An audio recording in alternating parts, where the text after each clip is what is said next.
I want to welcome you to the jungle. This is In the Jungle with Jungle Jim Hunter, and we are here to inspire you, to communicate and educate you so you can live your best life.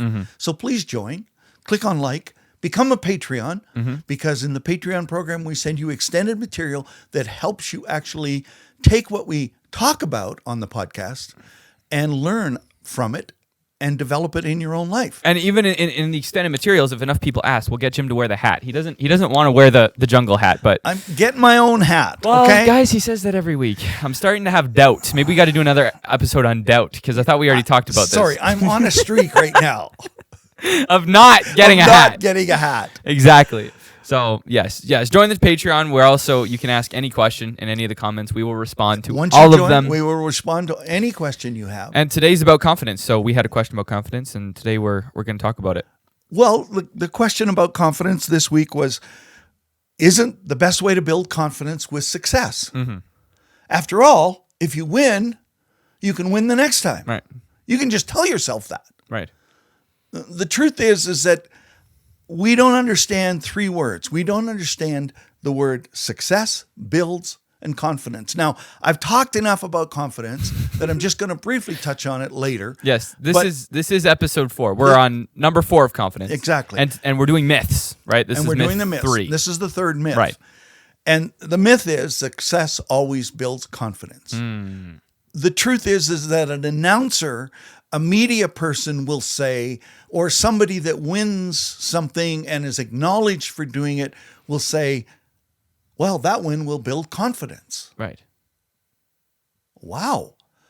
Why don't you ask the performer what they're thinking?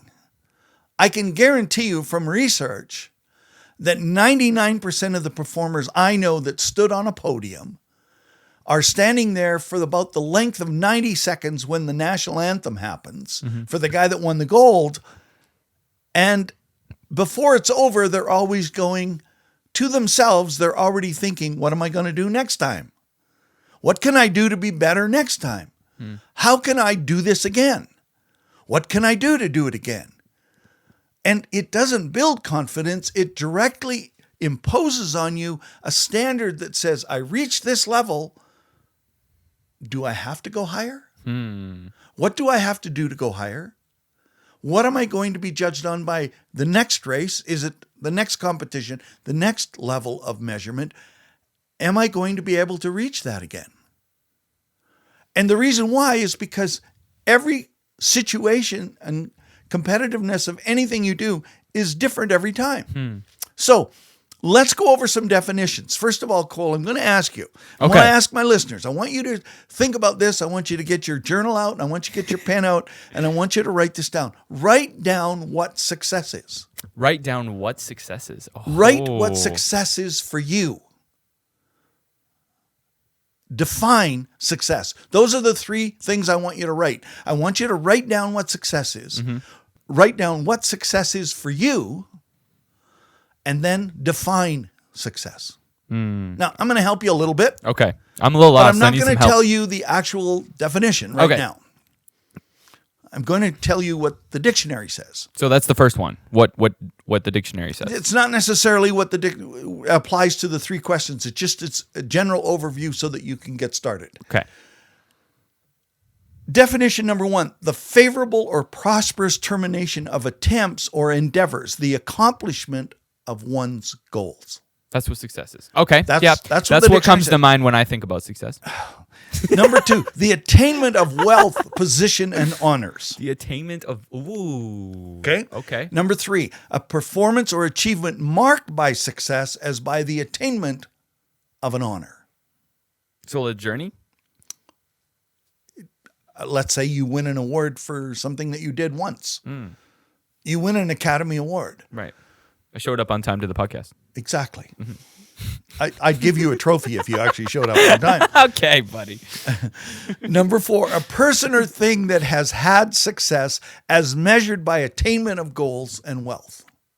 Or anything like that. Like a big house.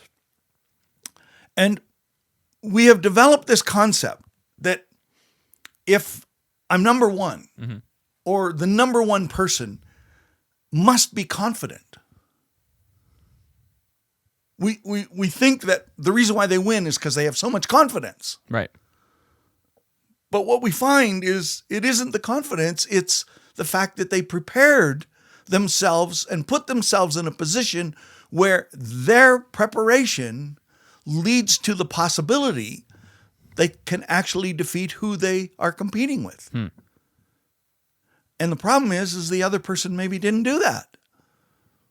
And so they win because they were better prepared and they have the process in place and they stick to the process and they know what they're going to do and how they're going to do it. Mm-hmm.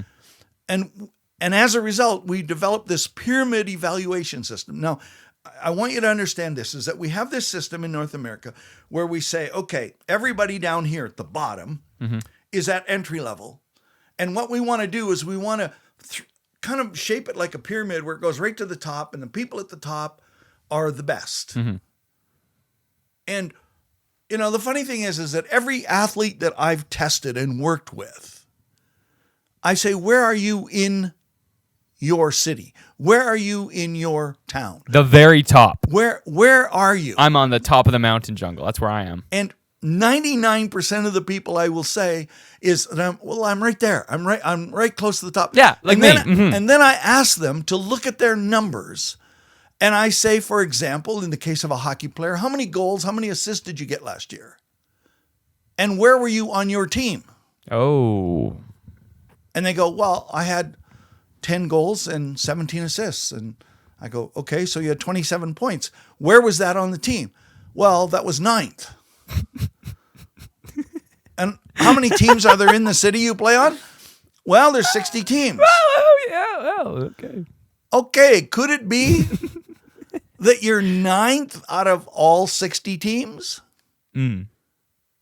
So how can you say you're here Right. at the very peak? You see, if you don't tell yourself the truth about where you are, you don't know where to start to climb. Because you don't know where on the mountain you are. Exactly. I get it.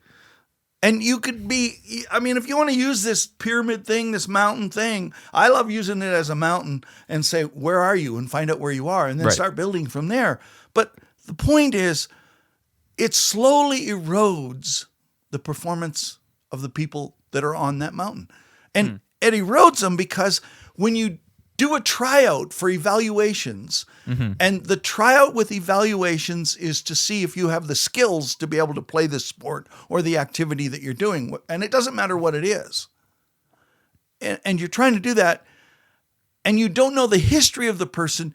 It really is a skill test. It's not really an ability test. And teams look for the heart and the character and leadership, but you don't see that in an evaluation. Right. You just see the kid perform, and it becomes a skill test. And we measure the kids, and those that don't make the top tier are relegated to the second and third tier, which instantly tells that child, you're not good enough. Remember what I said last week? The kid brings the painting home. You look at the painting. You say, tell me about the painting. Because I want to inspire you to keep doing this if this is something that you're good at. This is something you could do. But because you're relegated to the second and third and fourth tier. Now, I have a complete system on how we could fix that, but we're not talking about that today. It's a different podcast. Each child becomes subliminally taught they are less than or not as good as, and they do not measure up. Okay, what does subliminally mean? I don't know that word. Or just explain it in a simpler. Let me put it to you this way. Okay. When I say somebody subliminally is told that, nobody has to say anything. Nobody has to speak. You're just told that you went there for tryouts and team tier 1, top team, the top team is here and you didn't make it. Okay. Your name is not on the list Right. on the bulletin board that says you made tier 1. So you're saying that kids, that's just how they're raised. Exactly. Oh, interesting. They're just not the best. So because you're not that, where are the best players? The best players are in tier 1, and you're somewhere down here on 2, 3, and 4, or 5, Right. or as many as 10 levels. And so your level of playing down here whatever level it is to you when you're watching other budding Picassos trying to do the same thing you're trying to do. And you'll be lucky if you have anybody at that level that has the skills to make you see what better is. And so level 1 is here. Right. 2, 3, 4, all the way down. All the good kids are up here. Right. All the rest are down here. And with the inspirational models moved away from you, and the tier 1's up here saying, I'm the best, where's the motivation? Right.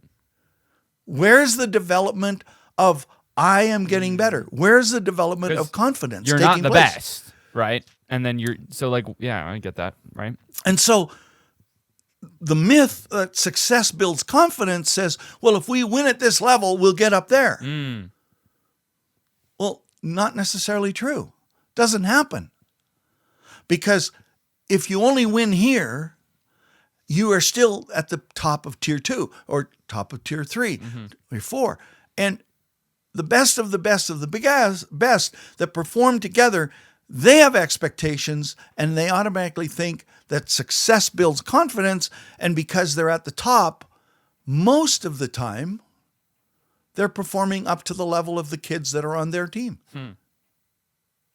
And they don't realize they're not performing to improve and to grow and to develop. And so I've said this before, we call it growth and development.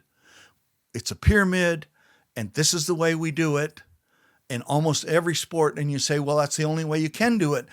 There is no other way. There are many other ways you can do it. But the point is, it comes down to you as an individual to say, what are my standards and what mountain am I climbing? Right. Where am I growing? Now, let me show you why this is so important to understand. When you see the best of the best perform, do you realize that if you're a Hall of Famer in any sport, at best, you're a 30% performer? What does that mean? Baseball players that make it to the Hall of Fame have a batting average of 300. Okay, so that 30%. Means that what that they means? only get a hit 3 out of every 10 chances. And yet they're the best of the best of the best. And we're asking our kids to play at this level, and we haven't prepared them for it. Because we've put them down here in tier 2, 3, 4, 5, and 6, and we have not prepared them to develop and grow so that they know whether they're actually making progress. Because they have to wait for 365 days later for the skill evaluation all over again to go through the same process of only being Right. evaluated on skills, not on the true ability to play and perform. Because if you're saying if you only look at if you're in a league and you only look at what you did and when you won and when you lost, that's not a good way to actually build confidence No. in your skill. Interesting. Yeah, So- that seems right. Wow. Can you understand why I say success building confidence does not work? It's not a healthy way to do it. I mean, think about this. Of all the athletes that go to the Olympic Games, only 1% of them win gold. 1%. Wow. Yeah. Only 3% win a medal. So 3% win gold, silver, and bronze. Everybody else 97. gets a participant ribbon. Yeah. That's it. They don't give trophies to every guy that goes to the Olympics. One guy gets gold, one guy gets silver, one guy gets bronze. That's it. Game Right. over. They don't give Stanley Cups to everybody in No. the league. And one team out of every league wins a championship each year, which Right. means that in essence, you're saying the other 30 are failures, or approximately, Yeah. Yeah. For any sport, really, for any sport. because they didn't get And number if one. you take the World League of Soccer, the World Cup of Soccer, that happens every 4 years. Just like the Olympics, they happen every 4 years. So this is a professional sports model imposed on children. And if we practice a little and play games and we determine who the winner is, we produce the best, what a lot of parents and a lot of kids and a lot of people don't realize is that each year thousands of kids practice and play, and the actual playing time, this is the part that bothers me the most, Cole. The actual playing time of an athlete who plays any sport actually only is playing the game 1 day worth of effort. Even though they might play a 50-game season and 50 practices. You mean like that's 24 hours of time? 24 hours of actual playing. And remember this, that most of the time, 98% of the kids that are playing never get to interact in the actual play of the game. Because if you're playing hockey, the guy who has the puck gets to play. Right. The rest are watching. The guy who has the ball gets to play. The rest are watching. Well, I mean, they're still playing, but I get your point, yeah. Do you see what I'm saying? So how is that growth and development? And this is why this is a myth. Each year, hundreds of kids, thousands of kids are trying to develop and grow and believing this will lead them to success. And they don't realize that the power for them to get better is to actually be working on themselves. Working on developing who they are. And when we come to understanding this word success, then we'll understand how and why this matters to a parent and to a child. What you win as a child up to the age of 18 is not learning how to succeed. It's learning and creating a status level of performance. And we've affectionately called this success. Right. If you reach the How many status level, trophies you're you have? successful. Like all the trophies behind you. That's your success right there, Jungle. See all of them? That's your successes behind you. Doesn't fade. It's got dust on it. Right. Right. But I that's try to keep up. Right. But that's your point, right? Like Yeah. it's not about Once you've changed the meaning of the words to match what you want them to say, you soon see that what we're really playing is King of the Mountain. And in King of the Mountain, if you've ever played it, in a snowbank, only one person on top. there's only one person on top. And you might say, well, that's just life. That's the way it is. And I go, yeah, you're right. That is just life. But the fact of the matter is you have to develop your own confidence by building yourself up. So let's go to the second word, build. What does build mean? What's the definition of build? It's to form by ordering and uniting materials by gradual means into a composite whole. It's taking all the parts and putting them together and build and constructing something. And there's that word again, Uh-oh. confidence, Yeah. contrary, construct, the cause to be constructed or to cause to be constructed, to develop according to a systematic plan by a definite process or on a particular base, and therefore you increase or enlarge yourself. Okay. And that's what building is. And if you're only playing a sport like hockey, one 24-hour period in a whole year, I don't think you can say you're actually learning how to grow and develop. Right. There are other definitions, but I just want to talk about that simply. One of the things that I was taught when I was young, and it's so important, and it's what I used all the time and I still use today. Discernment is not the ability to tell the difference between right and wrong. It is telling the difference between right and almost right.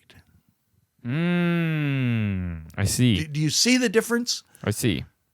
It doesn't matter if you go right and wrong. Oh, I'm right. I'm okay. I'm a success.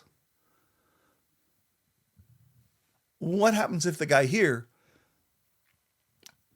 shows you that you're just almost right? You don't really know. You haven't figured out what success is. The parent is to draw out what's in the child. That's what it means to parent. It means to draw out of a child what is in them. What gifts do they have? What talents do they have? What abilities do they have? How can I polish those? How can I help them grow? And that's why you want to look at their painting and go, wow, tell me about that. Right. What were you feeling when you wrote the math test? What were you thinking when you wrote the math test? How does that Does that excite you? Does that incite you to want to do more? Parenting is not a pound in situation. You don't try to pound it into them. It's not to compare with others so that you keep telling them to measure up. Right. It's to teach them to understand that when they build character in themselves and they get moving towards a direction that they're inspired to move towards, they suddenly go from being a dependent to independent and move away from codependency to interdependency. They can be their own means person kind of thing, is yeah. they become their own person and they are comfortable telling you what they're feeling and they're comfortable working it out with you and learning from it because they know that what they're getting and what they're being taught is taking them towards where they want to go. And then, of course, the word confidence. So here we have success builds confidence. Confidence is believing what was made or what you have made. What we have learned before is that when we look at this word con that goes in front of fidence, it's the reason why we can't do something. It's what keeps you. It's here's the pros, here's the cons. I can do this, but I can't do this. Why can't I do this? This is the it. This is, a lot of times you would hear somebody say when they were scouting somebody for a particular sport or for a program, they would say, that kid has it. Yes. This kid really has the it. And what they're talking about is that kid has the internal training. This is the it Oh, factor. the IT. This is the IT. It's the internal training. It's the information technology working properly to work the system for someone to play on the team or lead the team or inspire the team. I have a book that I wrote and it's called Time on Task. And the book is all about this. Work it back. In other words, when you look at where you want to go and where you are, do you have it? Because you can set all the goals you want. You can climb the pyramid if you want. But if you don't have it when you get here, you won't have it. Give it up. What are the things you need to get rid of that hold you back? This is how you establish confidence in yourself. Lock it in. In other words, is your first response in every situation one which takes you towards where you want to go or away from where you want to go? Measuring it motivates. It's so important that you write everything down in your journal so that you know whether you're making progress or not. Test it and prove it. You need to compete. You need to have the games. You need to have the challenge of other people. But what you want is to play with people that are better than you so that you're inspired to say, this is what I aspire to. This is where I want to go. And you won't get that unless you mix with those people and you know that you have trained it into yourself and manage a new devil at every level. Because every time you grow from one thing to the next, you have new challenges to deal with. And this is why confidence is a constant challenge to build in yourself. And when you succeed and do climb to another tier, all of a sudden you've got new challenges. And you start that whole process all over again of asking yourself, do I have this? Do I not have this? It's a constant that goes with us and is constantly helping us understand where we need to grow and how we need to grow and how we need to develop.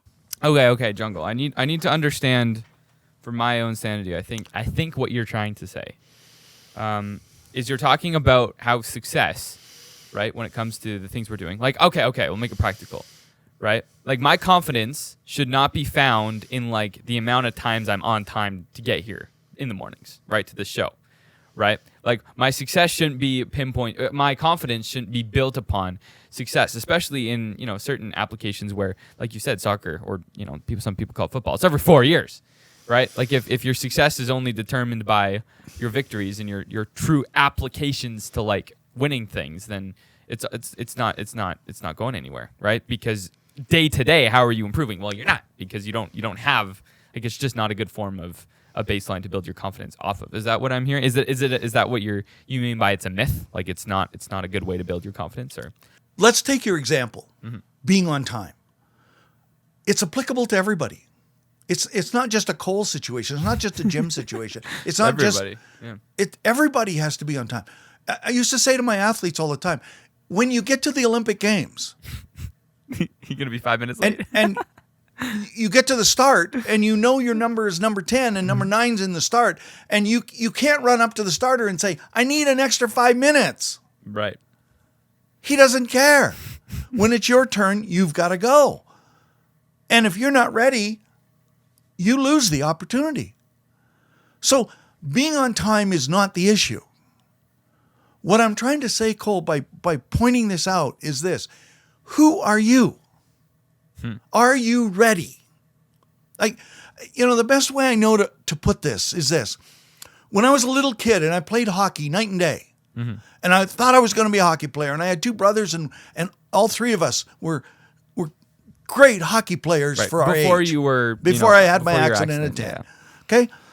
And so my dad would say, you kids, if you want to play hockey and you want to get better at this, and you're going to go to a hockey school, which you have to pay for with your money, because we work for him, he paid us. You work for your dad. He gave you the money for working on the right? farm. And we had to pay and decide on how we would spend our money.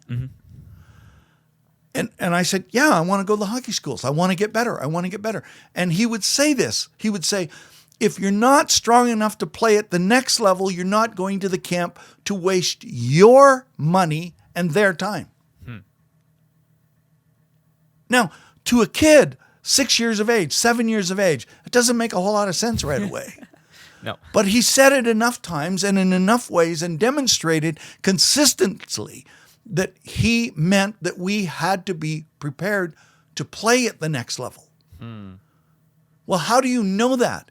Well, you go and play with kids that are older than you, and you discover whether you can keep up to them, whether you can compete with them in scrimmage games and in fun and in inviting kids that are better than you to come to your rink and to play with you so that you could find out if you could play with them.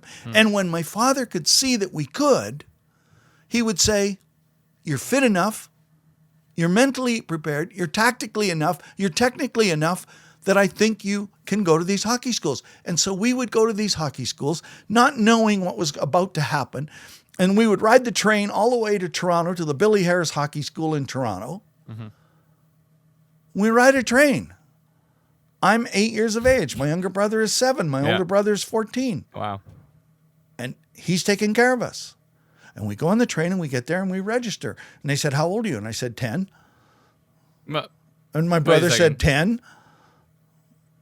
My older brother said 14. And he says, you guys don't look like you're 10. And we had an argument. And we said, well, we came all the way from Saskatchewan for 5 days on a train. We're here. And my brother said, just put him on the ice and you'll see. We came all this way. Put him on the ice and you'll see. We went out on the ice the next day. You were 8 years old. I was 8. My brother was 7. We were the best skaters on the ice. Did they send us home? No. We went to the Gordie Howe Hockey School. Same thing. We went to the Bobby Hull Hockey School in Chicago. Same thing. We went to the Johnny Busick Hockey School in Nelson, BC. Same thing. Why? Because we were already prepared to play at the next level. And because we were prepared to play at the next level, they ignored the limitations that they saw from your age. You see, if you are not ready and you go to a hockey school, let's say you go to a hockey school and you're not physically in shape. Let's say you haven't worked technically on your shot or on your passing. Let's say tactically you don't know any more tactics than you knew last year after your 1 day of hockey that you played last year. What are you going to learn? What's You're the going point? to learn that you're out of shape, Right. that technically you're not ready, and you learn bad habits. In the 10 days you're there at the camp, you learn bad habits, and now you're actually a worse hockey player. It was yet- very valuable to go to the camp then. And yet you spent Right. all that money, and time. and you weren't literally on time. Right. Wow. In other words, you weren't ready to perform at that level. I had to memorize this statement, and I thought about it in preparation for this, and I haven't said it for so long, so I have to read it. So excuse me that I don't have it memorized anymore. Come on, Jim. But this was written, and my dad used to repeat it all the time to you whenever he would talk about this being prepared. Mm-hmm. He would say, "There is a tide in the affairs of men, which taken at the flood leads on to fortune. Omitted, all the voyage of their life is bound in shallows and in miseries. On such a full sea are we now afloat, and we must take the current when it serves, or lose our ventures." It's from Julius Caesar, William Shakespeare. Right. And my dad would repeat this, and he would explain it word for word what it meant to us. And he would start doing this when we were little kids. There is a tide in the affairs of men, which taken at the flood leads on to fortune. Are what you're doing, are you riding the wave? Or is the wave overwhelming you? This is what I mean by ID. This is what I mean by character. This is what it means to grow. And in that process, you develop confidence.